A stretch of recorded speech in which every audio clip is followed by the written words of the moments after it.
Times front page for Monday, August 11th, 2025. Thanks for joining us. I'm George Gerbo. President Trump says he'll reveal new law enforcement plans for Washington, D.C. just days after he floated a federal takeover of the nation's capital.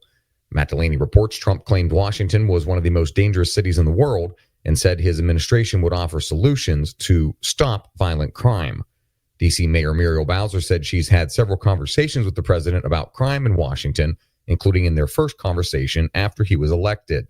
She said the Metropolitan Police Department supported the president's efforts to address major offenses, but countered his framing of the district as crime-ridden. D.C. records show that crime overall is down significantly this year. Vice President J.D. Vance says the Trump administration is working to arrange face-to-face talks between Russian President Vladimir Putin and Ukrainian President Volodymyr Zelensky so the two can work out a peace deal. Seth MacLachlan and Matt Delaney report NATO Secretary General Mark Rutte said Ukrainian and European leaders had successful talks Saturday with Vance in London in preparation for a summit in Alaska this week. Rutte said he hopes the meeting will lead to full-scale negotiations that address Ukraine's security concerns and whether Ukraine would cede land as part of a peace deal. Gerrymandering has gained precision to the point that it's become a dark science, reducing people to political, racial, or cultural beings, often in the service of a political party.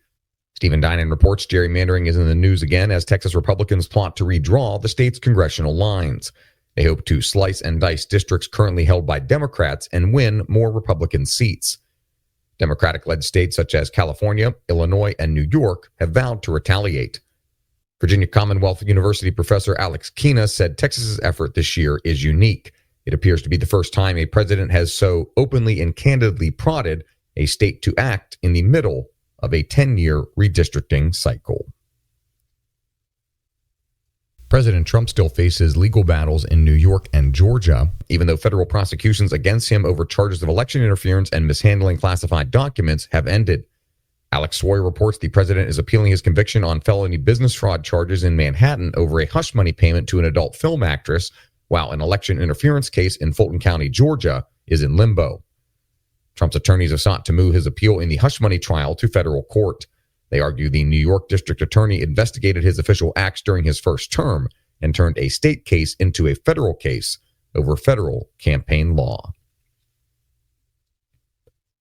And finally, impeached former South Korean President Yoon Suk-yeol is in detention facing multiple charges, including insurrection over his failed declaration of martial law last year. Andrew Salmon reports not one of South Korea's imprisoned former presidents served a full term in prison, though some received 30-plus year sentences. All of those presidents were eventually granted pardons. Find all today's front page stories at WashingtonTimes.com/front page or on the Washington Times app, and find us wherever you get your podcasts. You can also find us on social media at Wash Times for breaking news, sports, commentary, and more. For the Washington Times, I'm George Gerbo.